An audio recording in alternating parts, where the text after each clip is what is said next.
Katika kijiji kidogo cha Sekur, kaunti ya Kitui, alizaliwa mvulana mdogo mwaka 1953. Hakukuwa na dalili kuwa siku moja angekuwa miongoni mwa watu waliowahi kushika hatamu za uongozi wa juu kabisa nchini Kenya. Lakini mvulana huyu Stephen Kalonzo Musyoka alikuwa na ndoto kubwa kuliko mazingira yake. Ndoto ambazo hazikukoma kwa sababu ya umbali, hali ya kifamilia au vikwazo vya kijamii.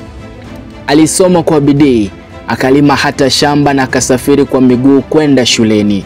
Haya yote akilenga kupata elimu. Alipojiunga na chuo kikuu cha Nairobi, alisomea sheria, ambapo Kalonzo hakuwa tu mwanafunzi bali alikuwa mtu mwenye maono ya kuleta mabadiliko. Baada ya kuhitimu hakukimbilia mafanikio ya binafsi, badala yake alitafuta nafasi ya kuhudumia watu. Mwaka 1983 aliingia kwenye ulingo wa siasa kwa mara ya kwanza, akapiwa chini, lakini haiku. Mnamo mwaka 1985 akaibuka mbunge wa Kitui Kaskazini. Huu ukawa mwanzo wa safari ndefu ya kisiasa iliyojawa na milima na mabonde. Aliwahi kuhudumu kama waziri katika wizara tofauti ikiwemo mambo ya nje, elimu, mazingira, utalii na habari. Katika kila nafasi, Kalonzo alionyesha kwamba uongozi si kuhusu vyeo bali ni kuhusu huduma.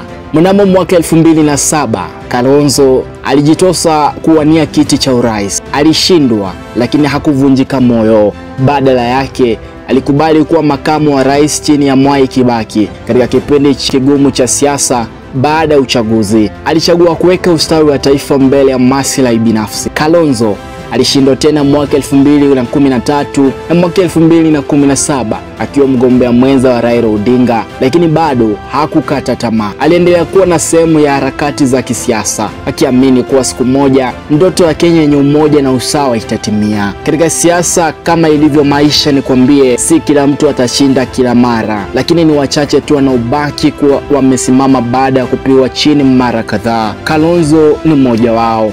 Leo hii Kalonzo ni ishara ya uvumilivu, ustahimilivu na huduma kwa taifa. Safari yake ni somo kwa vijana wote wa Kenya kwamba unaweza kutoka kijiji kidogo ukakutana na kushindwa mara nyingi, lakini bado ukawa na athari kubwa katika taifa lako. Muradi tu usikate tamaa.